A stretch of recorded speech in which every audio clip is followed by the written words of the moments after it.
Boa noite, pessoal. Sejam bem-vindos para a revisão do primeiro bimestre. Eu optei por fazer aula nesse formato de videoaula gravada, porque essa apresentação, em particular, ela está com 75 slides. Então, eu acredito que durante a aula isso aqui poderia levar, em média, 2 horas para ser passado, se fosse ao vivo, por causa dos pequenos diálogos que nós fazemos durante a aula, etc. Então, dessa forma, ela vai ficar mais curta e eu acho que vai poder atender vocês mais facilmente e estimular a maior parte de vocês a verem essa revisão. Caso contrário, se eu tivesse 3 horas, aposto que quem não tivesse visto ao vivo não ia querer ver, e quem tivesse ao vivo ia ter dificuldade de prestar atenção. Nesse formato fica mais palatável, digamos assim. Então vamos começar para não ficar mais longo ainda. Primeiro tópico nós tratamos lá no início, como surgiu o dinheiro. Lembrando que as primeiras relações comerciais ocorriam com base no escambo, isso gerava uma certa desigualdade de poder aquisitivo entre as pessoas, principalmente para aquelas que tinham bens que eram mais difíceis de ser armazenados. Por exemplo, animais duravam mais tempo para você mantê-los vivos ali, e dessa forma suprir melhor a economia. Já outros bens que fossem mais perecíveis, como por exemplo frutas, etc., a riqueza daquela pessoa, se ela não conseguisse trocar rapidamente, ela era totalmente perdida e era mais difícil você realmente conseguir escalonar todas essas transações que você poderia fazer. Então já gerava bastante dificuldades meio óbvias em produtos parados, perda de dinheiro, etc. Até mesmo, digamos, ter um menor poder de barganha em algumas pessoas que têm algo que você pode querer e fazendo você ser extorquido. Depois, materiais começaram a ser utilizados, sal, por exemplo, por ter propriedades que poderiam ser utilizadas para conservar alimentos, entre outras questões, faziam dele um bom bem para poder ser utilizado como uma troca padrão entre bens diferentes, ok? O ouro também foi muito utilizado. Daí o problema também é questões relacionadas à logística, né, o próprio peso do ouro e também problemas relacionados à criminalidade. Depois o ouro passou a ser marcado, o que facilitou, por exemplo, essa parte da segurança, mas ainda assim tinha outros problemas como a relação do transporte. E sem contar que ele também poderia ser derretido e convertido para outras coisas e trocado também novamente. A progressão disso foi para moedas, que no caso que são as moedas fiduciárias, que elas não têm um valor propriamente dito no material delas, mas sim um valor que é praticamente um acordo na sociedade de que eles realmente valem e equivalem a algum valor. No passado, elas valiam basicamente ouro estocado em bancos, e com o passar do tempo, elas começaram a ter uma relação comercial diferente, baseada na questão da oferta e demanda dela no determinado mercado. Então, quanto mais pessoas querem comprar uma moeda, ou converter o dinheiro para moeda, ou investir em determinado país, mais aquela moeda valoriza. E o oposto faz ela desvalorizar. Obviamente, com a progressão disso, nós tivemos as transações digitais, que basicamente não havia que ter mais uma troca de material, mas simplesmente de dados que comprovassem ali que tal pessoa tem tais recursos armazenados dentro de um banco. Facilitou muitas coisas.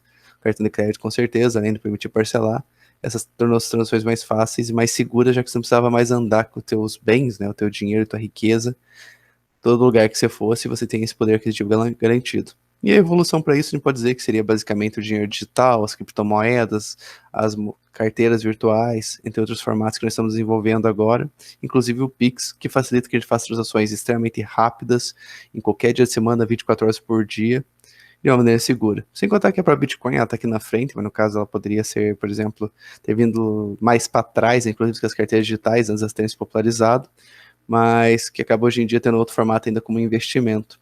Todas as moedas, lembrando que podem ser tratadas como investimento, dependendo da situação, caso você compre elas, por exemplo, por um valor abaixo, que ela vai estar um período curto de tempo e você consiga vendê-la e recuperar ou ganhar dinheiro em cima disso. Então, só que a Bitcoin, ela teve um crescimento absurdo nos últimos tempos, o que tem chamado muita atenção, né? Mas ainda assim, é um novo tipo de formato de dinheiro, principalmente porque não depende de nenhum governo para que ele aconteça. Isso é até uma lição de casa interessante para vocês, para aqueles que ainda não conhecem, tentar entender como que funcionam as transações de moedas virtuais e como que são verificadas essas transações e todo o sistema que é por trás disso. É algo bem interessante e bem inteligente. Próximo. O escambo e suas dificuldades, escala comparativa, como comparar produtos diferentes para aplicações diferentes, como criar um preço padrão, nós falamos isso agora há pouco, logística, como mover sua riqueza, basicamente era uma movimentação física que tinha que ser feita por navio, por carruagens e afins, e no passado era bem mais fácil ainda ver sabotagens e alguém roubasse essa riqueza que estava em movimento. Como transferir sua riqueza para qualquer um em qualquer lugar. Você mover, por exemplo, entre cidades diferentes a riqueza é algo fácil, mas já pensou mover entre países diferentes, em continentes diferentes, isso se torna extremamente mais complicado, mais caro, e quanto maior a distância, mais perigoso vai ficando. Características do dinheiro: é transferível, adiável, pode se comprar de qualquer um, permite fazer transações a longas distâncias, o dinheiro ajuda a medir o valor das coisas. Essa última função é bem interessante, que a gente já fala, gerava uma discrepância, o poder de barganha, a questão da troca, do escambo, porque se a pessoa não queria aquilo que você tinha para oferecer, era bem difícil você, digamos, poder comprar alguma coisa com pequenas quantidades dos seus bens, por mais que eles valessem bastante para as pessoas. Então, essa discrepância gerava bastante problemas naquela época. E a questão das transações longa distância, o fato de poder ser adiável, etc., permite que o mercado de capitais também, de certa forma, aconteça. Então, isso aqui é fundamental, principalmente para a nossa disciplina. Conclusão: todas as finanças consistem em interligar pessoas que têm mais dinheiro do que precisam com pessoas que precisam de mais dinheiro do que têm e que usarão produtivamente em grande parte dos casos. Então, no caso, pessoas propriamente ditas, por exemplo, que têm mais dinheiro que precisam, elas podem ceder para alguém, seja no caso no formato de banco, que ele vai armazenar esse dinheiro e vai utilizá-lo para ganhar dinheiro em cima das pessoas, ou você pode pegar esse dinheiro e literalmente emprestar para alguém, seja uma instituição, ou alguns casos com pessoas, né, diretamente, e ganhar dinheiro em cima disso, sem precisar, digamos, dependendo do intermediário para te pagar uma pequena comissão e ficar com a maior parte. Então, no caso, você estaria como protagonista desse empréstimo e receberia os juros dessa transação. As bolsas de valores alinham suas necessidades por meio de ações, obrigações, entre outros. Obviamente, um sistema, por exemplo, que é diferente da agiotagem, porque você está emprestando num sistema que é bem sólido e segue muitas regras, de maneira que todo mundo consiga se sentir mais seguro e tenha mais confiança. O grupamento propiciado pelas bolsas de valores faz com que os investimentos tenham uma maior liquidez. Você poder investir corretamente, tipo, é algo interessante, você consegue multiplicar teu dinheiro, só que o problema é que também depende da questão de como você ganha esse dinheiro. Nós já vimos na aula de ação, por exemplo, que uma das formas de você ganhar dinheiro com ações é você recebendo dividendos, que basicamente seriam os lucros da empresa sendo transferidos para os acionistas, mas também tem a questão de você poder vender uma ação que ela estava mais barata, ela valorizou, você vende e ganha essa diferença de quanto você pagou e por quanto você vendeu. Esse processo de venda poderia ser muito mais difícil e burocrático do que ele é hoje em dia, graças à Bolsa de Valores. A Bolsa de Valores faz um grande serviço, permite que você consiga encontrar compradores de uma forma muito mais eficiente, sem ter que ser um anúncio, uma transação direta. É basicamente um sistema que alia, né, e consegue interligar essas intenções de compra e de venda, de maneira que todo mundo saia feliz e agilize muito as transações, além de facilitá-las que elas aconteçam, claro. Imagina ter que colocar, por exemplo, as ações na OLX para vender, seria um processo bem mais difícil do que realmente é. No próximo bimestre a gente vai ver o simulador, então vocês vão ter um contato maior para aqueles que ainda não investiram, algo assim, poderem ter essa experiência de como funcionam essas transações de uma forma simulada e segura, mas que se assemelha muito na prática. Na prática. Então, passando agora para o nosso segundo tema, que foi o mercado de capitais. No mercado de crédito, as instituições financeiras captam recursos dos poupadores e os emprestam aos tomadores, assumindo os riscos da operação, sendo remuneradas por uma diferença entre as taxas de captação e de aplicação desses recursos. No mercado de capitais, por outro lado, os agentes superavitários emprestam os recursos diretamente aos agentes deficitários. Então, basicamente, no mercado de crédito comum, as instituições financeiras emprestam dinheiro para quem precisa, cobrando umas taxas de juros específicas, né? Muitas vezes exigindo garantias e sendo um mercado uma maneira extremamente cara de você obter dinheiro.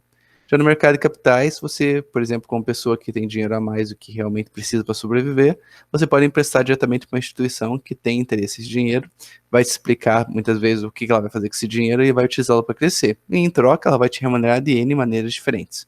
Se estiver sendo um empréstimo, ela vai te pagar juros para essa transação. Você comprar uma parte de uma empresa por meio de se tornando sócio dela por meio do mercado de ações, você vai poder ganhar dinheiro, seja os lucros dessa empresa, porque a partir desse momento você é um sócio dela, né? Ou você pode revender essa ação depois. Então, tipo, basicamente tem N maneiras diferentes de você ganhar dinheiro. De você, por exemplo, como instituição, arrecadar dinheiro para poder aplicar no teu negócio. E você, como pessoa física, também consegue emprestar teu dinheiro para instituições e ganhar dinheiro em cima disso. Basicamente é um sistema que todo mundo sai ganhando. Mas vale ressaltar que é uma coisa que tem que ser feita com muita consciência, planejamento e basicamente não necessariamente convicção, mas estudo, de maneira que você consiga garantir que está fazendo um bom negócio. Nem sempre isso aqui acaba rendendo dinheiro e algumas vezes gera prejuízos também. Então é importante fazer uma boa análise antes de tomar qualquer decisão. Então, o mercado de crédito, temos o poupador, o intermediário financeiro e o tomador, perfeito? O intermediário financeiro, ele basicamente assume a obrigação, garante dinheiro de volta do poupador, caso o tomador não devolva, mas para garantir essa situação, ele tem que cobrar uma taxa de juros muito alta. Então sai muito mais caro você emprestar dinheiro no banco do que emprestar diretamente das pessoas. E o mercado de capitais é essa relação direta. Existe uma instituição financeira? Existe, mas ela está ali como prestador de serviço, ela cobra obviamente taxas bem menores, e ela está ali mais como facilitar o sistema dessas transações, além de fornecer informações, entre outras funções, mas ela não está assumindo nenhuma garantia aqui no meio. Então, ela basicamente está ligando as pontas e as pontas que se acertem. Se no caso o tomador não conseguir pagar a conta, quem vai se ferrar no caso é o poupador, e a instituição financeira sai livre porque o poupador, teoricamente, tem essa consciência. Por isso, existem alguns investimentos que só podem ser feitos por investidores qualificados. A partir do momento que vocês começarem a investir, vocês vão ver que realmente existem investimentos que estão presos a essa função. Se não for investidor qualificado, ou seja, não esteja 1 milhão no mínimo aplicado, teoricamente você não pode acessar esse investimento, não pode fazer uso dele. Na prática, não existem barreiras, pelo menos não muitas, para você fazer isso aí. Teoricamente, você pode mentir que é um investidor qualificado. Mas, enfim, esse é um assunto para uma outra aula. Mercado de capitais, ao emprestar seus recursos para as empresas, os investidores adquirem títulos chamados de valores mobiliários que representam as condições estabelecidas no negócio. Podem ser títulos de dívida, como é o caso de debêntures, ou podem ser títulos patrimoniais, em que os investidores tornam sócio do negócio, como os direitos e deveres inerentes, como é o caso das ações. Os investidores podem adquirir esses valores imobiliários diretamente ou indiretamente por meio de estruturas de investimento coletivo, como fundos e o clube de investimentos. Nós já vamos falar mais sobre eles, mas lembrando que fundos de investimento, no caso, são basicamente uma comunhão de dinheiro de várias pessoas diferentes que investem em alguns segmentos específicos do mercado. Perfeito? As instituições financeiras que atuam como prestadores de serviços não assumem a responsabilidade pelo cumprimento das obrigações estabelecidas e formalizadas entre os emissores dos títulos e investidores, aquilo que foi falado agora há pouco. Assim, a responsabilidade pelo pagamento dos juros e do principal de um debênture é da emissora. Então, no caso, basicamente, as pontas são interligadas, mas a responsabilidade não é assumida pela instituição financeira. São participantes do mercado, bancos de investimento, corretores, distribuidores de títulos e valores imobiliários, as entidades administradoras do mercado de bolsa e balcão, entre outros. Então, basicamente, são várias instituições diferentes, elas estão ali no meio para prestar serviço. Elas realmente estão ali para ajudar as pessoas a comprar o que querem e as outras venderem o que querem, alugar o que querem, etc. Então elas estão ali realmente prestando esse serviço, mas nenhuma garantia é assumida por elas. Então, por isso que o valor cobrado por elas, as taxas, são bem menores do que um banco comercial faria. Em geral, uma empresa que esteja diante da necessidade de novos investimentos possui 3 possíveis fontes de captação de recursos. Utilização de recursos próprios, em caso então a empresa ela tem sócios, ela pode pedir para esses sócios pegarem e aportarem dinheiro na empresa, certo? De maneira que consigam aumentar o capital que tem dentro daquela empresa. Contratação de financiamento bancário é uma opção válida. Todas as empresas, principalmente essas que coletam dinheiro no mercado imobiliário, provavelmente já pegam empréstimo também no mercado financeiro, pegam um financiamento no mercado bancário. Calma, a gente quer tarde, então a gente fica um pouquinho mais confuso. Mas enfim, eles podem pegar um empréstimo em banco, que acaba sendo mais caro, então em grande quantidade realmente acaba não compensando, principalmente por causa do risco envolvido. E tem a utilização no mercado de capitais, que basicamente você vai coletar pessoas que vão apostar em você, fazendo uma escolha consciente, de maneira que você vai poder pagar menos por esse capital, correto? Principalmente, por exemplo, se as pessoas estão se tornando sócias da empresa, são os aportes que elas estão fazendo ali ao entrar sócio. Então, isso permite que a empresa consiga mais dinheiro para fazer esses investimentos, por coletar mais sócios. Ou a empresa pode fazer diretamente um empréstimo para as pessoas, como no formato de debêntures, por exemplo, e coletar dinheiro com uma taxa de juros que ela esteja disposta a pagar, certo? Então, ela anuncia isso no mercado e as pessoas que estão dispostas a receber os juros pelo seu empréstimo nesse determinado valor que ela estipulou, vão ali e emprestam dinheiro para ela, correto? Então, criam-se novas maneiras das empresas e instituições coletarem dinheiro. Inclusive, governos fazem bem uso disso aqui. Conclusão: é no mercado de capitais que os poupadores têm a oportunidade de participar de empreendimentos que consideram interessantes, desde que dispostos a assumir o risco. Então, se você quer prestar dinheiro para determinada empresa, determinado segmento que você gosta, você está disposto a assumir o risco porque você realmente acredita nessa causa. Isso é interessante por N aspectos diferentes, porque cria novos mecanismos de como a empresa pode coletar dinheiro, certo? E também, praticamente obriga que as empresas sejam um pouco mais polidas e corretas e transparentes em suas operações. Então, é algo que acaba ajudando bastante a sociedade como um todo. Conceitua-se o mercado de capitais, portanto, como segmento do mercado financeiro, em que são criadas as condições para que as empresas captem recursos diretamente dos investidores através da emissão de instrumentos financeiros. O mercado de capitais tem uma grande importância no desenvolvimento de um país, pois estimula a poupança e investimento produtivo, que é essencial para o crescimento de qualquer sociedade econômica moderna. Se o mundo fosse feito somente por pessoas que deixam o seu dinheiro na poupança e dessa forma estão emprestando dinheiro ao banco para emprestar para terceiros, seria muito mais difícil para as instituições que estão trabalhando no mercado e precisam de recursos conseguir esses recursos, porque eles teriam que pagar uma alta taxa de juros para o banco e iam perder bastante parte do capital ali dentro. Já no mercado de capitais, como o dinheiro vem de uma forma mais barata, acaba ajudando bastante o desenvolvimento de vários mercados em específico.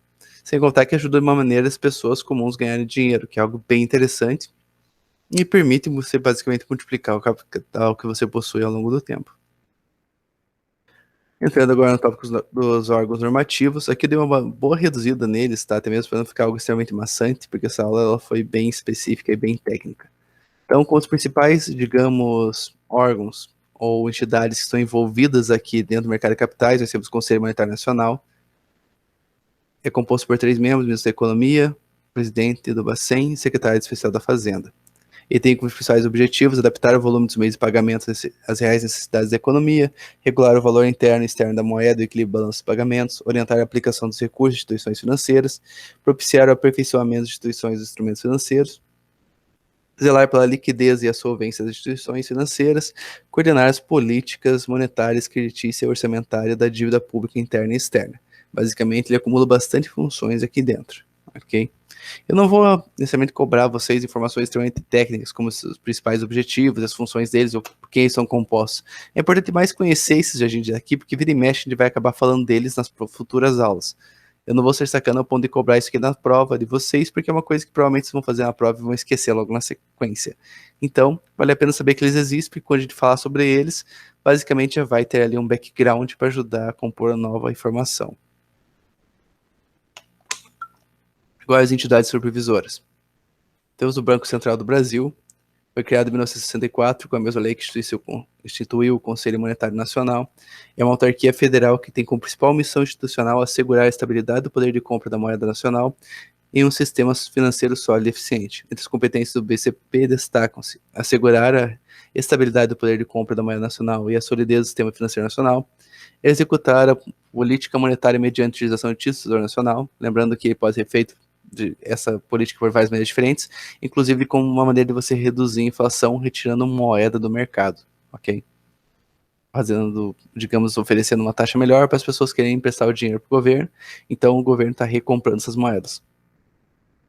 Outras competências: fixar a taxa de referência para operações compromissadas em um dia, conhecida como taxa Selic. Mais para frente, provavelmente a gente vai falar bem sobre como essas taxas funcionam e quais são as aplicações dela, como elas surgem. Controlar as operações de crédito das instituições que compõem o sistema financeiro nacional, formular, executar e acompanhar a política cambial e de relações financeiras com o exterior, fiscalizar instituições financeiras e as clearings, as câmeras de compensação. Nós vamos falar sobre isso, acredito que nossa penúltima aula do semestre. Emitir papel moeda. E as demais, manter o nível de preço e inflação sob controle, isso aqui pode ser feito também com a emissão de títulos nacionais, manter sob controle a expansão da moeda e do crédito da taxa de juros, executar o sistema em metas para a inflação, divulgar decisões do Conselho Monetário Nacional, então basicamente ele atua como uma frente ali do Conselho Monetário Nacional, manter ativos de ouro e de moedas estrangeiras para atuação nos mercados de câmbio e conceder autorização para o funcionamento de instituições financeiras. Isso aqui é algo bem interessante e eu acredito que nessa disciplina específica não vão ser tratados muito tópicos sobre isso aqui, mas esse concedimento de autorização acaba influenciando bastante a realidade dia a dia de quem trabalha no meio bancário. É bem fácil entender o sofrimento disso aqui para quem realmente atua na área. Nós temos também a Comissão de Valores Imobiliários. Você vê uma autarquia vinculada ao Ministério da Fazenda, com personalidade jurídica e patrimônios próprios, dotados de autoridade administrativa independente, ausência de subordinação hierárquica, mandato fixo e estabilidade de seus dirigentes, e a autonomia financeira e orçamentária. Foi criada em 7 de setembro de 1976 pela Lei 6.335, com a finalidade de disciplinar, fiscalizar e desenvolver o mercado de valores imobiliários no Brasil. Principais atribuições de competência CVM: estimular a formação da poupança e sua aplicação em valores imobiliários, promover a expansão e o funcionamento eficiente e regular do mercado de ações, assegurar o funcionamento eficiente e regular dos mercados de bolsa e de balcão, proteger os titulares de valores imobiliários e os investidores do mercado contra emissões irregulares de valores imobiliários e contra atos ilegais. Então, basicamente, tem uma função extremamente importante para o mercado de capitais, garantindo que as pessoas realmente consigam ter confiança nos sistemas de investimento que existem aqui dentro. Sem essa confiança, haveria um grande desinteresse das pessoas em fazer os investimentos, que iriam optar por mecanismos mais seguros e estáveis, propriamente dito. No Brasil, é difícil alguém querer investir em algo que seja diferente do que imóveis. As pessoas adoram investir em imóveis no Brasil. Mas se não tivesse esse sistema, teria muito menos pessoas expostas a fazendo investimentos realmente diferentes do que esses mais clássicos. Continuando. Evitar coibir de fraude e manipulação, assegurar o acesso público a informações sobre os valores imobiliários negociados e as companhias que os têm emitido, realizar atividades de credenciamento, registro, fiscalização de auditores independentes, administradores de carteiras, analistas e consultores de valores imobiliários, juízes autônomos, entre outros. Então, ela presta também essa grande função aqui de realmente regulamentar as profissões e ações que existem dentro do mercado de capitais. Então, isso aqui é uma função fundamental e realmente de grande valor, correto? Passando agora para a nossa aula, se não me engano, foi a aula 4, crimes contra o sistema financeiro nacional. Ela tá bem resumidinha aqui, tá, gente? Esses crimes encontram previsão específica no ordenamento jurídico brasileiro. O intuito é o de coibir condutas lesivas contra o próprio sistema financeiro e a economia nacional, protegendo também o investidor e o mercado. Basicamente, nós temos 3 crimes principais, não sei se você se lembra da aula. Manipulação do mercado, realizar operações simuladas ou executar outras manobras fraudulentas com a finalidade de alterar artificialmente o regular funcionamento dos mercados de valores imobiliários, com o fim de obter vantagem devida ou lucro para si ou para outrem ou causar danos a terceiros. Então, lembrando que as pessoas são proibidas de realmente fazerem ações que acabam influenciando as vontades dos outros participantes do mercado de capitais. Então, digamos, se alguém realmente quiser manchar a imagem de uma empresa ou vai fazer alguma ação que sabe que vai acontecer essa situação e vai fazer o preço daquelas ações diminuírem, ela não pode, teoricamente, sabendo dessa ação que ela vai fazer, ir lá e vender as ações delas do mercado. Ela estaria fazendo uso de uma informação privilegiada que ela tem, correto? E porque ela vai manipular o mercado, ela já sabe disso, e o mercado como um todo vai sofrer por causa dessa ação. Então, é proibido que você faça ações de maneira que modifique o mercado e você se beneficie por meio disso. O uso de informação privilegiada está basicamente linkada com o crime anterior. Você, se tem uma informação que o resto do mercado não tem, os acionistas não têm, você não pode fazer nenhuma ação baseada nela, ok? Isso parece uma coisa que deveria ser permitido, pelo menos que ele acha que é permitido, mas, na geral, não é. As pessoas acabam fazendo uso disso diretamente e saindo impunes normalmente. Então, quem atua em determinados meios provavelmente tem um conhecimento melhor de algumas situações que podem afetar as empresas. Mas ainda assim, são informações que teoricamente são públicas. Você não pode usar informações privadas ou que sejam particulares, que realmente vêm para você antes do resto dos acionistas, para conseguir ganhar dinheiro em cima disso. Por isso que tem outras regras também em comunicação, por exemplo, no mercado de ações e afins, que fatos extremamente relevantes têm que ser avisados imediatamente para evitar que esse tipo de situação aqui aconteça. Exercício regular de cargo, profissão, atividade ou função. No caso, a gente viu agora há pouco que tinha as profissões são regulamentadas, como analista de investimentos e afins. Então, se você não tem a devida autorização para trabalhar nesse meio, você não pode fingir que tem e atuar nele, ou simplesmente atuar nele sem ter essa certificação que permite você fazer isso, certo? É uma função regulamentada, que tem uma série de exigências de conhecimentos específicos, até mesmo para poder garantir uma qualidade de serviços prestados. Então, você fingir que tem essas competências e não tê-las é um crime. Vamos falar agora um pouco sobre o crime de lavagem de dinheiro. Nós tínhamos falado que, basicamente, crime de lavagem de dinheiro é você pegar um dinheiro que seria ilícito e criar uma série de camadas e falcatruas que permitem esse dinheiro ser utilizado no mercado, parecendo ser algo que realmente é digno da pessoa que o possui, correto?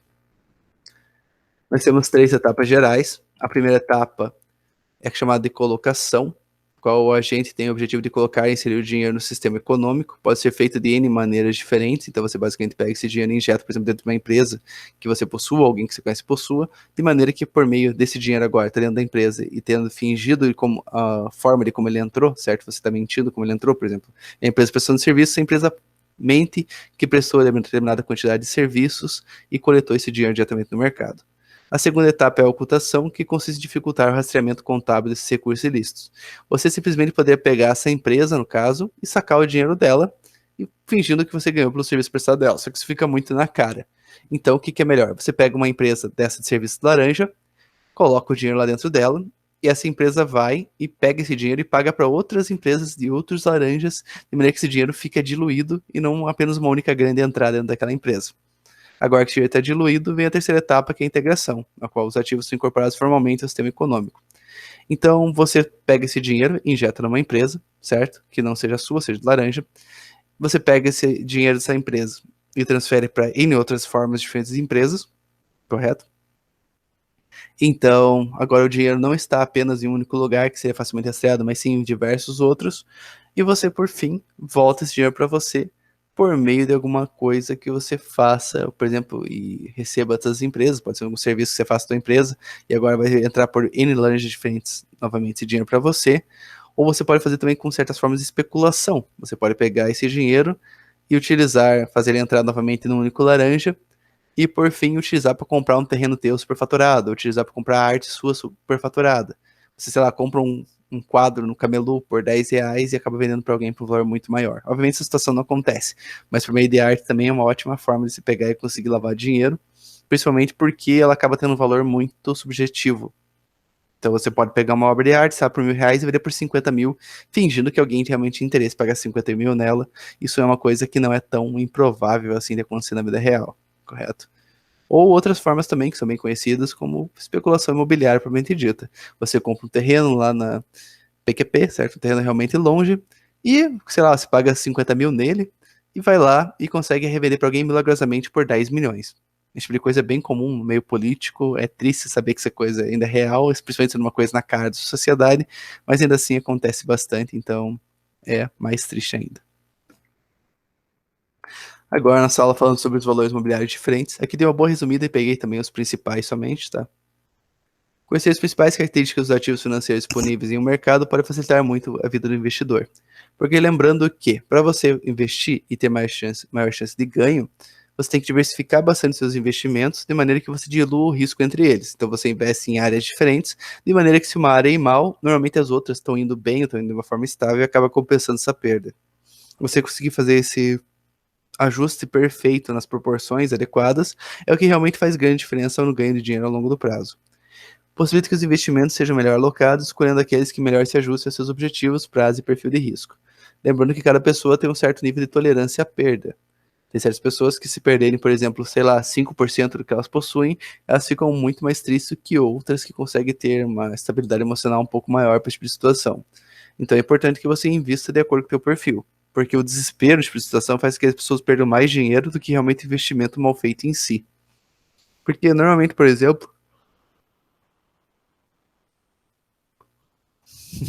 o preço das ações, eles acabam oscilando bastante. Então isso não quer dizer que, por exemplo, que é porque algo baixou agora que ele não vai subir novamente, certo?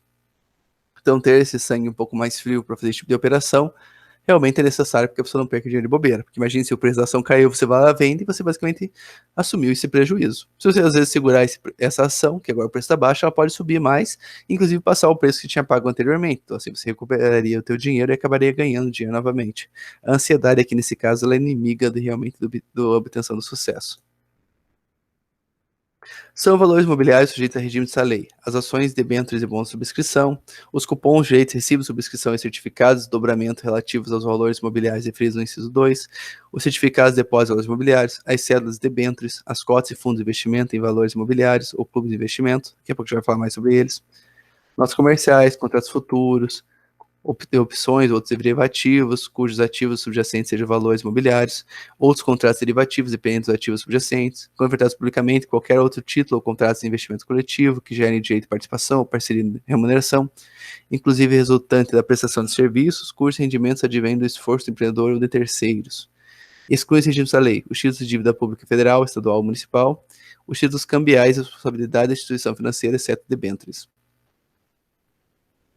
Dessa forma, pode-se dizer que são valores mobiliários. Todos os estados, no inciso 1 ao 8 do artigo 2, artigo 2º da Lei 6.385/76, quaisquer outros criados e assim definidos por lei ou regulamentação específica, como os certificados de serviços imobiliários, os CRIs, os certificados de investimentos audiovisuais e as cotas de fundos de investimento imobiliário, FII, entre outros, e quaisquer títulos ou contratos de investimento coletivo que se enquadrem no inciso 9 da lei, conforme estado acima.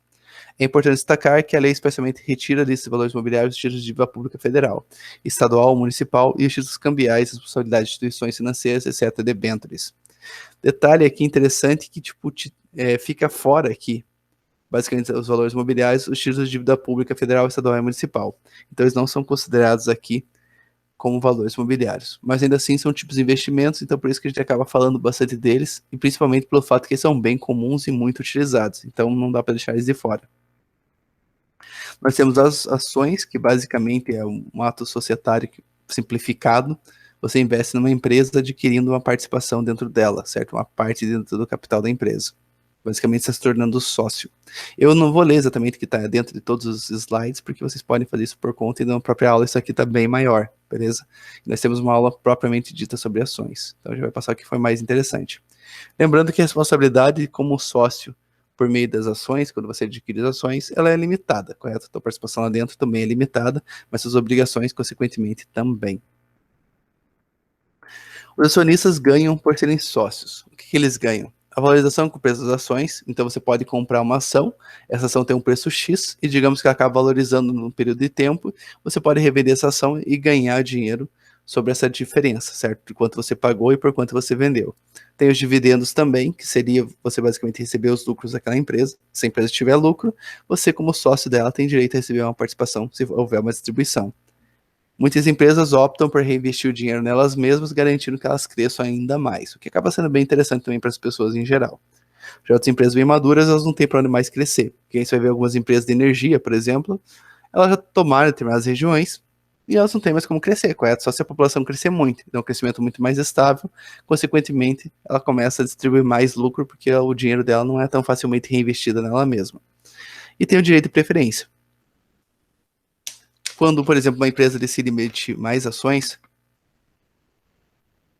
ou seja, ela está criando um mecanismo de maneira que ela consiga pegar e coletar mais dinheiro do mercado, você, como acionista e como sócio, tem o direito, por lei, de pegar e manter a proporção de sociedade que você tem daquela companhia. Ou seja, como ela está emitindo mais ações, você tem o direito de subscrever essas ações, o direito de preferência, e comprar essas ações antes que elas vão para o mercado, de maneira que mantenha a mesma proporção de ações que você tenha diante daquela companhia.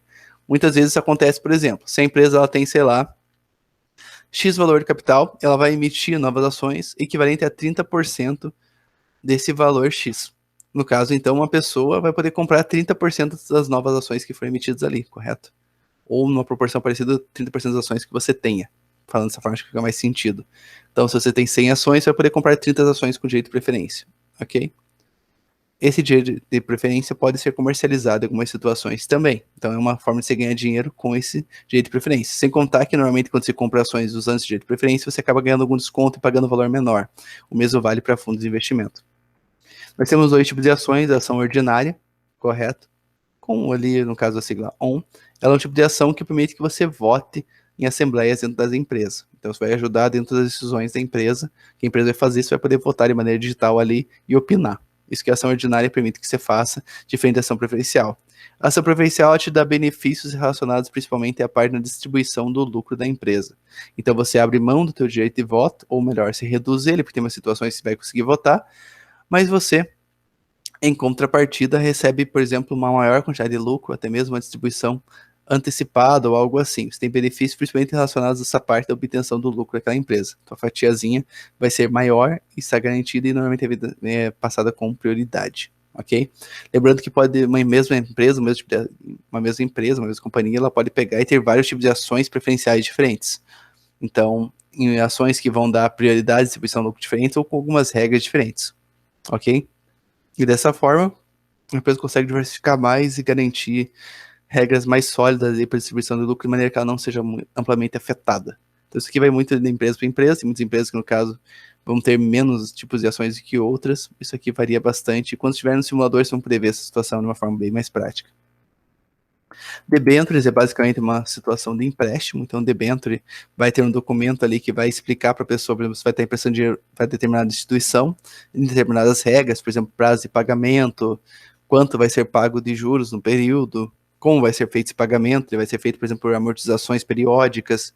As regras realmente são bem vastas e dependem muito de empreendimento para empreendimento, mas em geral basicamente consiste em um empréstimo de uma pessoa física para uma pessoa jurídica em determinadas condições pré-estabelecidas. Nós temos o fundo de investimentos, que nós vamos ter daqui a pouquinho um tópico falando especificamente sobre eles, tá? Mas fundo de investimento é basicamente uma comunhão de bens feito por meio de cotas, então as pessoas compram cotas para participar desse investimento. Investimentos aqui normalmente são gigantescos, apresentam várias vantagens diferentes, principalmente por ser uma gestão especializada que vai estar tomando conta desses investimentos. Então, basicamente, você está pagando alguém, né, que vai cuidar dos investimentos seus para você em determinadas áreas específicas. Tem vários tipos de fundos de investimento, daqui a pouco a gente vai falar mais sobre eles.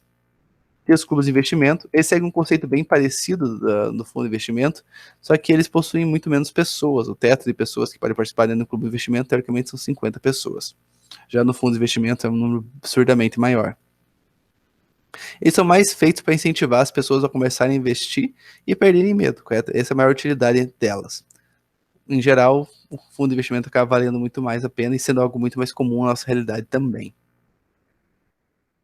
E o Brazilian Depositary Receipts é um valor imobiliário emitido no Brasil que representa todo o valor imobiliário emitido por companhias abertas com sede exterior. Tem várias situações diferentes, tem empresa que participa, no caso, emitindo o título lá no exterior, tem empresa que vai chegar e vai realmente fazer as transações desse título nos outros países, e tem empresa que, no caso, vai pegar, comprar esse título e emitir um outro título que vai chegar e vai representar esse título que está lá no exterior, certo? Tem vários tipos de intermediação diferentes aqui no meio. Mas é um tópico interessante somente para saber que é um mecanismo funcional para você conseguir investir em empresas lá no exterior, que você, pela bolsa local, não vai ter acesso. Aqui tem alguns tipos de BDR, tá? Tem regras diferentes, onde eles podem ser organizados e afim, onde eles podem ser comercializados, tá? Isso aqui foi falado bastante durante a aula. Acredito que a maior parte de vocês não vão utilizar isso aqui para a vida de vocês em geral. É interessante conhecer isso aqui, principalmente na parte da disciplina, tá bom? Mas eu também não vou cobrar isso aqui de vocês na prova de forma alguma. Na aula eu passei isso aqui mais porque era um tópico interessante a ser conhecido. Nós temos certificado de serviços imobiliários. Para quem investe ou vai querer investir em fundos de investimento imobiliários, isso aqui acaba sendo algo bem presente, principalmente nos fundos de papel. O CRI é emissão exclusiva de companhias securitizadoras que recebem imobiliários definidas como instituições não financeiras, constituídas sob a forma de sociedade por ações, que tem por finalidade a aquisição e securitização desses créditos para emissão e colocação. Para aqueles que já fizeram matemática financeira, tem as técnicas de amortização e principalmente a matéria tópico específico de desconto, que basicamente consiste em alguém comprar um título, uma dívida de alguém, e como o vencimento vai estar a longo prazo, você pega e compra e paga um valor menor. Quem está comprando essa dívida vai receber o valor total ao longo do prazo e vai ganhar com essa diferença de quanto ele pagou pelo título e quanto ele está recebendo pelo pagamento da dívida. Basicamente, esse tipo de certificado ele está emprestando dinheiro para instituições que estão fazendo financiamentos relacionados à parte imobiliária. Então, é algo bem interessante e acaba sendo bem próximo da realidade do brasileiro. Nós temos o CDB, com certeza o mais próximo de todos e todo mundo, porque hoje em dia é bem fácil ter qualquer banco digital que vai falar que seu dinheiro está rendendo no formato ali de CDB. Certificado de depósito bancário e o recibo de depósito bancário são títulos de renda fixos emitidos por bancos, nos quais o investidor empresta dinheiro para que o banco e recebe em troca o pagamento de juros desse empréstimo. A diferença entre CDB e RDB é que o primeiro pode ser negociado antes do vencimento, enquanto o segundo é negociável e intransferível. Em geral, ele tem liquidez diária e normalmente os bancos digitais utilizam isso aqui como mecanismo de investimento para a pessoa que tem ali, mantendo o dinheiro guardadinho no banco, ter uma rentabilidade maior sobre ele. LCI e LCA são títulos de renda fixa emitidos por instituições financeiras que conferem aos seus titulares o direito de crédito pelo valor nominal dos juros e, se for o caso, atualização monetária. As letras de crédito imobiliário, LCI, por exemplo, são lastreadas na carteira de empréstimos relacionados ao setor imobiliário e mantidas por instituições emissoras. Isso aqui é bem comum também em fundos de papel de investimento imobiliário. Já as letras de crédito agronegócio são títulos usados para captar recursos para os participantes de cadeia do agronegócio. Então, basicamente, o que muda realmente é o lastro e para quem o dinheiro está sendo emprestado, tá bom? Mas, em geral, o conceito por trás deles, que é o mecanismo de empréstimo, acaba sendo o mesmo. Os públicos são emitidos pelo governo, pode ser utilizado para regulamento, para pegar e conseguir resolver situações relacionadas à moeda, ou simplesmente uma forma de você aumentar o endividamento do governo para coletar recursos para poder atuar em todas as frentes que o nosso governo acaba atuando, ok? Então, é uma maneira que acaba endividando o governo em relação a emprestando dinheiro das pessoas para o governo. Basicamente, a relação que havia no debênture, só que agora realmente para a União. E chegamos aqui nos fundos de investimento. Lembrando que essa revisão ela não vai falar sobre governança corporativa, vai falar só um pouquinho no final, que é realmente o tópico que já estava contido na disciplina Sociedade por Ações. Mas por que isso? Isso está acontecendo para ela não ficar mais longa. Porque como foi o tópico que foi passado mais recentemente, ele está mais fresco e é mais tranquilo para vocês conseguirem pegar e recuperar esse conteúdo lá para trás. O que realmente importa, eu vou falar aqui, mas lembrando que nada do que está nessa revisão realmente anula a situação de vocês terem que pegar e revisar as aulas propriamente dito. Os slides de cada aula são mais completos, tem mais texto, tem mais informação, então é legal vocês estudarem meio que por tudo, tá? Não ficando dependente somente da revisão. A revisão é mais para relembrar alguns conceitos que foram passados durante todas as aulas. Só um segundinho. O que são fundos de investimento? É uma comunhão de recursos captados de pessoas físicas ou jurídicas com o objetivo de obter ganhos financeiros a partir da aplicação de títulos e valores imobiliários. Um fundo é organizado sob a forma de condomínio e seu patrimônio é dividido em cotas cujo valor é calculado diariamente por meio da divisão do patrimônio líquido pelo número de cotas existentes. Então, você vai investir no fundo de investimento e vai receber uma cota, correto? Que ele representa a tua participação, quantidade de dinheiro que você coloca lá dentro, em razão de todo o dinheiro, todo o capital que possui esse determinado fundo, ok? Então, no caso, as pessoas que investem são chamadas de cotistas, que investem nesse tipo de investimento. A entrada de um novo cotista não altera a posição dos demais cotistas no fundo, que continuam com o mesmo número de valor de cotas que possuíam antes. A entrada de um novo investidor implica somente a criação de novas cotas e o aumento do patrimônio do fundo. Então, como é que funciona isso aqui? Realmente, o fundo ali ele pode escolher emitir mais cotas para coletar mais dinheiro para investir mais dinheiro. Nesse caso, as pessoas que estão entrando, elas não estão tomando as posições das demais pessoas, mas sim pegando e participando também, além das pessoas que já estavam lá dentro. Obviamente, também existe a situação de que isso aqui funciona basicamente como uma ação. Então, a partir do momento que você está comprando, por exemplo, a cota desse fundo, corretamente, muitas vezes está comprando outra pessoa que já possui uma cota. Ok? Então, nesse caso, não está alterando o número de sócios. Somente com novas emissões é que realmente você está fazendo essa situação, porque você manda mais cotas para o mercado, mais pessoas compram e vão entrar também fazendo parte daquele fundo de investimento. Vantagem: gestão profissional, diversificação, acesso a outros mercados, custos menores, facilidade de resgate. Então, basicamente, você está delegando ali um terceiro a fazer a gestão dos investimentos. Por exemplo, você quer investir em ações, você pode investir num fundo de ações que vai ter um gestor que vai ficar fazendo compra e venda de ações diretamente, constantemente, de maneira para maximizar a rentabilidade daquele fundo, ok? Desvantagem também, você vai ter uma gestão ali específica que muitas vezes pode ir contra seus objetivos e fazer algumas alterações da empresa. Então, mas acho que em geral as vantagens acabam sendo maiores. Desvantagem é a ligação de poderes a terceiros, então basicamente a pessoa pode fazer algo que não seja de acordo com a tua perspectiva e acabar fazendo que você tenha prejuízos e você teoricamente estaria ciente dessa possibilidade, então tem essa falta.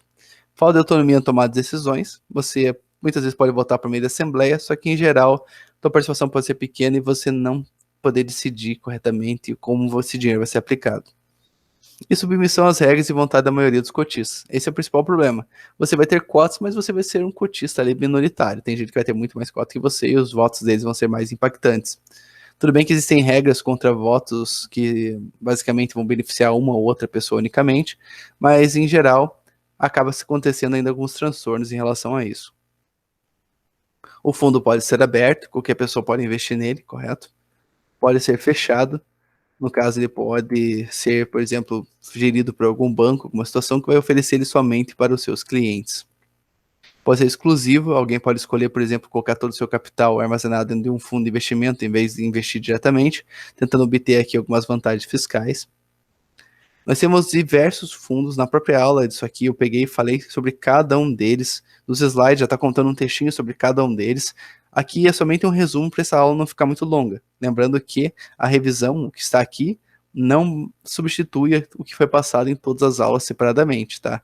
Então, nesse caso aqui, como esses fundos de investimento são realmente interessantes, eu posso chegar e realmente cobrar sobre algum deles, e eu não vou falar sobre, tecnicamente, detalhes específicos sobre todos eles. Então, vale a pena dar uma estudada na aula original. Nós temos fundos de curto prazo, então basicamente vai ter um leque de investimentos possíveis ali que garanta essa maior liquidez. Referenciados, eles vão ter algum índice de referência para seguir alguma outra questão que eles vão tentar acompanhar no mercado. Fundo de renda fixa, vai basicamente mixar ali vários tipos de renda fixa diferentes. Fundo de ações, é aquela situação, por exemplo, você quer investir em ações, não sabe quais compras e vendas ficar fazendo constantemente, ou periodicamente ali, então você investe em um fundo de ações que vai ter um gestor fazendo isso por você. Riscos é o mesmo do fundo de investimentos aqui, que foi falado agora há pouco, que é a ideia de que você vai estar delegando funções a terceiros, então muitas vezes para acontecer situações negativas você não vai poder reclamar depois. Fundos cambiais, investe basicamente em situações derivadas do câmbio. Fundos de dívida externa, tem que investir especificamente na questão da dívida externa, correto? Em títulos de dívida externa. Fundo de investimento de direitos creditórios, fundo de investimento imobiliário, nós falamos agora há pouco, que você basicamente está comprando ali um imóvel. Então, ó, essa aula especificamente não falou, mas eu falei bastante em várias aulas diferentes. Fundos de índice, esse fundo basicamente eles replicam algum índice específico. É uma situação meio comum, por exemplo, ter um fundo que vai replicar a situação da Bolsa de Valores de um determinado país, correto? Então você, em vez de ter que investir em várias ações diferentes, você pode investir diretamente em todas as ações daquele país e ganhar com o crescimento daquele mercado como um todo. Fundo de investimento em participações, então aqui nessa questão, são pessoas que estão investindo, ou entidades que estão investindo, em um fundo que vai deter, por exemplo, várias empresas diferentes dentro dele. Então, basicamente, você está investindo num mix de investimentos ali dentro, ok? Tem muitas empresas que acabam sendo compradas por fundos que anteriormente eram familiares, etc., e acabam se tornando grandes e acabam despertando interesse desse fundo e o fundo acaba comprando. Eu dei exemplo na aula, por exemplo, que não é no caso de uma empresa familiar, mas é um exemplo interessante, que é da Copel Telecom. Eles venderam, né, a Copel Telecom, e ela foi comprada por um fundo de investimento em participações. E fundos de investimento em cotas. Existem fundos que também investem em outros fundos. Dessa forma, ele consegue fazer uma diversificação ainda mais interessante. Então, por exemplo, se você quer investir num fundo imobiliário que ele seja mais diverso, você pode comprar cotas de um fundo de investimento que invista em vários outros fundos de investimento. Então, dessa forma, ele acaba investindo em uma cesta bem diversa e garantindo uma rentabilidade maior ao longo do prazo ali, ou talvez não maior, mas pelo menos mais estável. Gestão e comunicação, nós temos o administrador, que ele vai fazer várias funções administrativas diferentes, além de contratar pessoas para atuar dentro do fundo. Nós temos o gestor de carteira, que a função principal dele é gerir e escolher os melhores investimentos a serem feitos, fazendo compra e venda de determinados ativos. Assembleia de cotistas, aqui que os cotistas participam e decidem basicamente o futuro daquele fundo, ok? Temos o regulamento, prospecto, lâmina de informações essenciais, informações periódicas. Basicamente, são mecanismos diferentes de informação, correto? O regulamento ele vai dizer exatamente as regras daquele determinado fundo e como ele vai funcionar, coisa que o gestor e o administrador basicamente vão ter que seguir com base em regulamento. O prospecto e a lâmina de informações essenciais são maneiras resumidas de apresentar as informações para as pessoas, para os cotistas em geral e para o mercado como um todo, tá bom? E tem características especiais em cada um deles. É importante entender mais que, como um conceito geral, no mercado de investimento, que as pessoas tenham confiança de maneira que elas tenham mais interesse em investir, correto? Então, fornecer informações mastigadas e extremamente objetivas e úteis facilita que as pessoas tenham mais confiança, mais acesso à informação e mais, realmente, confiança ali na hora que vai estar fazendo investimento, correto? Temos a periodicidade de informações, temos informações diárias, correto? Informações mensais, e temos situações que as informações devem ser passadas imediatamente. Imediatamente, principalmente situações mais críticas que podem afetar drasticamente o valor investido de cada um dos cotistas. Então, realmente, aquela cota do fundo pode desvalorizar drasticamente com determinada informação, então tem que ser passada de imediato para as pessoas saberem o que elas vão fazer ou não com as suas cotas. Tem informações diárias e mensais, normalmente não difere tanto assim entre elas nas aulas, especificamente eu especifiquei, dei exemplos exatamente do que cada uma dessas significava. Então, como eu disse aqui agora, a ideia é mais chegar e passar para vocês algo bem mais resumido, ok? Mas pense que a principal função dessa comunicação aqui é fazer que as pessoas tenham realmente consciência do que o fundo está fazendo, quais são os planos dele, correto? No caso, por exemplo, o fundo de investimento imobiliário pode escolher, está querendo comprar algum imóvel, alguma coisa assim. E é importante que as pessoas estejam bem inteiradas da situação para saberem também corretamente como elas podem votar em determinadas assembleias e se isso vem de acordo com o que elas queiram, elas podem pagar e se desfazer da posição que elas têm, vendendo as cotas que elas têm para o mercado. Então é fundamental que todas as pessoas tenham o mesmo nível de informação, com a periodicidade para poder fazer um acompanhamento constante e dessa forma tomar suas decisões bem embasadas sobre o que aquela empresa quer para o futuro dela e o que ela está fazendo agora. Riscos. Nós temos o risco de mercado, risco de crédito e risco de liquidez. Em geral, a maior dificuldade aqui está a situação de que as cotas podem desvalorizar, perfeito? Pode ocorrer situações que você realmente não consiga se fazer delas rapidamente, e isso está basicamente associado também à questão da liquidez, ok? Então, você tem a situação de que as suas cotas podem desvalorizar, e também tem a situação de que você pode ter dificuldades para vender sua cota depois de determinadas situações. Por exemplo, se o fundo for fechado, você não vai conseguir negociar essas ações na bolsa. Então vai ser bem mais difícil encontrar compradores que queiram comprar a tua posição. Nesse caso vai parecer algo bem antiquado, mas talvez você tenha que negociar diretamente entre a parte interessada e que realmente quer comprar a tua cota. Só de pensar isso aí já é algo bem mais difícil de conseguir do que quando o próprio fundo ele é aberto, ok? Cotas e fundos não contam com garantia do fundo garantidor de crédito. Então, basicamente, se você perder dinheiro ali, por causa que teu fundo faliu, isso é bem difícil de acontecer, tá? Mas, enfim, você não vai conseguir recuperar teu dinheiro por meio de algum seguro. Mas, em geral, são bem estáveis, funcionam corretamente e seguem muitas regras, então é bem difícil acontecer muitas surpresas por aqui. De custos e taxas, temos a taxa de administração, taxa de performance. Taxa de administração é basicamente uma taxa constante cobrada ali anualmente sobre esses serviços feitos ali, sobre a questão da gestão ou simplesmente a escolha de melhores investimentos a serem feitos.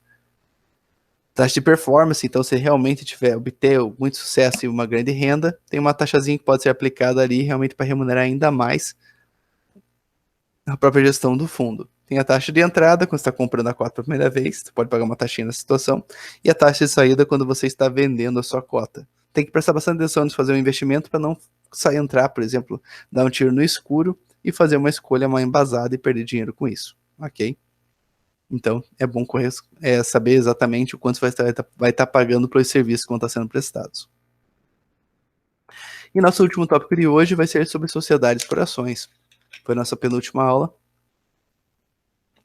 E consiste na questão de uma empresa que ela possui um tipo de sociedade diferente. Ela emite cotas no mercado, ou melhor, ela emite ações para o mercado e as pessoas que compram essas ações passam a ser sócias da empresa.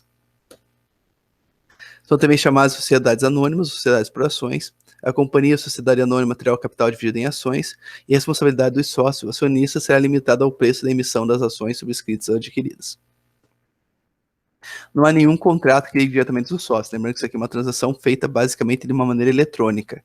A instituição que está te vendendo essa transação fica responsável por realmente fazer essa transição de informações, permitindo que seja gerado um registro eletrônico que entrou, por exemplo, um novo sócio naquela companhia e sua participação.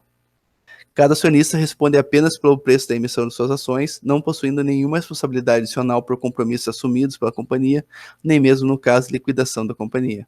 Então, no caso, a responsabilidade ela é limitada. E também, de qualquer maneira, a sua maneira que vai ser remunerada aqui dentro, inclusive a divisão dos lucros, ela também ocorre de uma forma menor do que seria se fosse realmente um sócio direto. Lembrando que nós temos companhias de dois tipos, capital fechado, valores imobiliários não admitidos a negociação em bolsa ou balcão. Então a empresa pode fazer esse tipo de situação simplesmente para facilitar a divisão entre 9 sócios, algo assim, como herança e afins. E tem a companhia de capital aberto, que são admitidos a negociação em bolsa ou balcão. Essas ações são aquelas que normalmente eu mostrei para vocês em algumas aulas, demonstrando sua valorização, entre outras questões, perfeito? Essas aqui são as mais corriqueiras, são aquelas que a gente realmente pode investir nelas, são mais interessantes para nós em geral. Acionistas e seus direitos: direito de participação dos resultados, direito à preferência para a subscrição de ações, direito de voto, bonificações, direito de convocar assembleias. A gente falou sobre esses direitos, principalmente dessa parte em relação à parte de remuneração, ok? Bonificação eu expliquei na aula lá, que a empresa pode ter alguma reserva de capital e pode decidir optar por distribuir essa reserva diretamente para os acionistas. E tem o direito de convocar assembleias caso realmente veja que algo não está saindo conforme planejado ou tem alguma situação realmente relevante que vale a pena ser discutida. Divulgação de informações. A política de divulgação de informações tem regras bem definidas da CVM, de aplicação obrigatória pelas companhias abertas. Lembrando que a gente falou isso aqui bastante durante a aula, que a ideia é deixar os investidores mais seguros de fazer os investimentos e de maneira que eles vão ter informações sempre que necessárias para conseguir tomar as melhores decisões possíveis. Para atingir esse objetivo, nós temos departamentos em relação com os investidores, são responsáveis por fazer toda essa parte de comunicação, tanto atendendo diretamente às obrigações legais de divulgação de informação, como também pegando e dando informações complementares com o intuito de tornar essa empresa mais valorizada no mercado, certo? As pessoas criarem uma confiança maior nessa instituição, por meio que ela é uma instituição mais transparente e comunicativa diretamente com seus sócios e com o mercado como um todo. Eles têm várias formações que eles, no caso, têm que divulgar. Entre elas estão demonstrações financeiras, formulário de informações trimestrais, atos ou fatos relevantes, editais de convocação e atos de assembleias. Então aqui nós temos demonstrações financeiras, são, por exemplo, o fechamento de um período, são a empresa é obrigada a realmente divulgar informações sobre tudo que aconteceu naquele período, seguindo determinadas regras, determinados formatos, ter formato de referências, informações trimestrais, basicamente aqui, informações trimestrais para ter um acompanhamento mais, não quebrado, mas dividido em partes menores em relação às demonstrações financeiras. Então, nesse caso aqui, as pessoas podem ir acompanhando a cada 3 meses ali o que a empresa está fazendo, os resultados que ela tem apresentado, assim como problemas que tem apresentado também. Atos ou fatos relevantes, que assim como o fundo de investimento, se acontecer algum problema realmente relevante e pode afetar drasticamente a posição das pessoas que são sócias dessa empresa, então tem que ser comunicado imediatamente. Informações voluntárias. A empresa quer ter mais confiança no mercado, então ela pega e divulga mais informações do que ela realmente é obrigada. Lembrando que demonstrações financeiras, formulários de referência, informações trimestrais e atos e fatos relevantes são informações obrigatórias que a empresa tem que divulgar, seguindo determinadas regras e determinadas periodicidade. Mas informações voluntárias a empresa faz por livre e espontânea vontade, de maneira para conseguir atrair mais sócios, tornar uma empresa mais usada no mercado, com maior confiança e com mais valores, e que esses valores consigam ser transferidos diretamente para as pessoas, e isso muda a perspectiva delas em relação à empresa. Estrutura de administração, nós temos o acionista controlador, ele tem uma ampla capacidade, digamos, de conseguir decidir o que a empresa vai fazer, porque ele realmente detém a maior parte dos votos, então seu voto faz uma grande diferença, né, de uma forma totalitária ali dentro do futuro daquela empresa, mas ele também tem que agir sempre buscando o benefício da instituição como um todo e não tentando ganhar dinheiro de maneira exclusiva e única, fazendo a empresa tomar decisões ruins para ela, afetando sua sustentabilidade, mas garantindo assim um benefício próprio. Então, o acionista controlador tem a responsabilidade, inclusive legal, de não agir em benefício próprio e agir sempre com benefício para o todo e para aquela organização e sua sustentabilidade. Temos o Conselho Fiscal, que basicamente vai estar ali conferindo a atuação de várias frentes diferentes da organização. E nós temos o Conselho de Administração, que tem função também na parte de fiscalizar a diretoria da empresa, assim como selecionar e escolher os diretores que vão fazer parte daquela companhia. Então aqui tem uma função extremamente crítica e importante para o sucesso dessa empresa e que vale ser conhecida. E agora falamos do nosso último tópico. Lembrando que esses slides aqui estão dentro da aula de Sociedade por Ações, ok? Eu deixei isso aqui para o final, mas nós temos uma aula inteira sobre governança corporativa que vocês têm que ver, e esse é um tema bem interessante que com certeza será comprado na prova. Então, o que não está aqui, obviamente, no caso, pode acabar caindo na prova também, então vale a pena dar uma estudada com uma disciplina como um todo. Isso aqui é mais para relembrar aqueles que já estudaram. Mas aqueles que não estudaram ainda para a prova, sugiro que estudem com base em todas as aulas diferentes e vejam esse vídeo aqui, esses slides, mais com o intuito de revisão e conseguir solidificar esse conhecimento que vocês já adquiriram. Então, a governança corporativa é o conjunto de práticas que tem por finalidade otimizar o desempenho de uma companhia e favorecer a sua longevidade ao proteger todas as partes interessadas, tais como investidores, empregados e credores. Então, basicamente, é um sistema de regras que visa tentar demonstrar que essa empresa tem procedimentos sólidos e regras bem específicas de como deve agir, e dessa forma ela tem bastante confiança e, digamos, uma estabilidade dentro dela. Ela não vai fazer algo que seja muito diferente daquilo que já é esperado por ela. Tem como valores a transparência, a equidade de tratamento dos acionistas e a prestação de contas. Então, basicamente, ela visa realmente passar essa aparência de ser uma instituição realmente mais transparente, que ela realmente é mais confiável e que ela segue regras de uma forma muito mais específica, com muito mais confiança e com garantias, de maneira que essa empresa se torne uma empresa realmente estável, propriamente dita. Ela não vai fazer nada que realmente vai surpreender muito os acionistas, porque ela tem regras que realmente ela deixam ela bem amarrada. Na aula, a gente acabou conversando um pouco sobre essa questão e discutimos sobre se realmente vale a pena a empresa ter todas essas amarras ou se não. A questão é que muitas vezes a empresa acaba se tornando não muito inovadora, porque ela fica mais engessada sobre suas ações, porque dependem de muitas aprovações internas para que algo possa acontecer.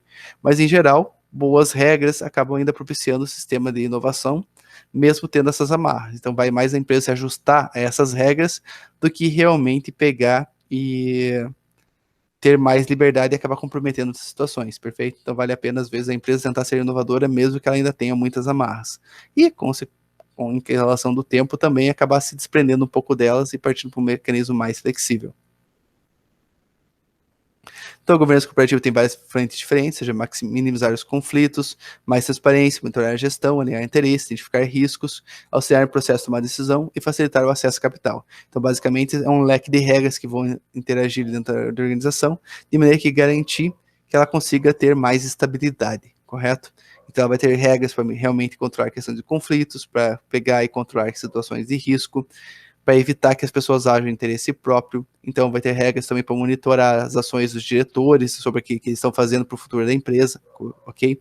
Então é basicamente um sistema de regras que vai permitir que a empresa haja de uma forma totalmente plausível e longe dos interesses pessoais das pessoas, e sim objetificando a sustentabilidade dessa organização. Bem, as assembleias é um instrumento importante para o processo de participação dos acionistas nas deliberações que afetam a realidade da empresa, deve acompanhar as demandas dos acionistas e buscando formas de facilitar e estimular a participação de um público mais numeroso. É fundamental que o resumo das deliberações tomadas na Assembleia Geral ou reunião do Conselho de Administração seja enviado para a Bolsa imediatamente após sua realização. Temos também a Assembleia Eletrônica. Lembrando que esses dois tópicos aqui são para fechar, tá? A parte sociedade por ações. Possibilita que os acionistas da companhia possam participar à distância das assembleias gerais, inclusive votando as deliberações. As empresas devem assegurar que os meios escolhidos de conferir o voto à distância sejam disponibilizados a todos os acionistas, seja preservada a segurança das votações e que garanta a possibilidade de posterior verificação da forma como cada acionista votou. Então, basicamente, aqui tem que garantir acessibilidade a todos os acionistas, que eles possam votar, então o sistema tem que ser comum a todos ou acessível pelo menos à grande maioria das pessoas, seja seguro e, ao mesmo tempo, também permita uma recontagem e uma análise para verificar se todas as pessoas votaram de uma forma realmente buscando sustentabilidade daquele negócio ou tentaram prejudicar ele de alguma forma. Então, simplesmente para criar mais confiança ainda todos os mecanismos que estão aqui. Gente, eu tentei resumir basicamente 7 aulas aqui dentro, ok? Deixei só a 8ª, que é a governança corporativa, para ser estudada também separadamente. Apesar de ter falado aqui um pouquinho, o foco nessa aquele determinado tópico era mais direcionado à parte das ações, ok? Na sociedade anônima. Eu tentei deixar essa aula o mais curto possível, então teve algumas coisas que eu passei rapidamente, tem outras aqui que eu dei uma lida, simplesmente para não deixar também de fora, porque são informações bem completas e importantes estarem de vocês relembrarem para utilizarem durante a prova. Lembro a vocês que a nossa prova vai ser à distância, basicamente vai ser com consulta. Se fosse presencial também seria com consulta, mas isso também não invalida a necessidade de vocês estudarem, e principalmente pelas aulas como um todo, as aulas originais, né? De maneira que vocês consigam ter a informação completa. Aqui foi bem resumida, e lembrando que a informação que foi passada aqui, então ela não vai anular a necessidade de vocês de realmente ter que estudar o todo, ok? Então pode cair coisas na prova que eu não passei aqui nessa revisão. Essa é uma informação extremamente importante. A aula de hoje, por ser uma revisão, não vai ter nenhum exercício, tá bom? Então é basicamente somente ver essa revisão e está feito. Lembro a vocês, qualquer dúvida que vocês tenham, qualquer conteúdo, qualquer coisa, entre em contato diretamente comigo que eu farei todo o possível para resolver. Eu prefiro sempre pegar e disponibilizar para vocês o WhatsApp, justamente para criar esse mecanismo de contato mais direto e rápido. Não se acanhem, não tenham vergonha, podem me contatar, que eu estou disponível para ajudá-los da melhor forma possível, ok?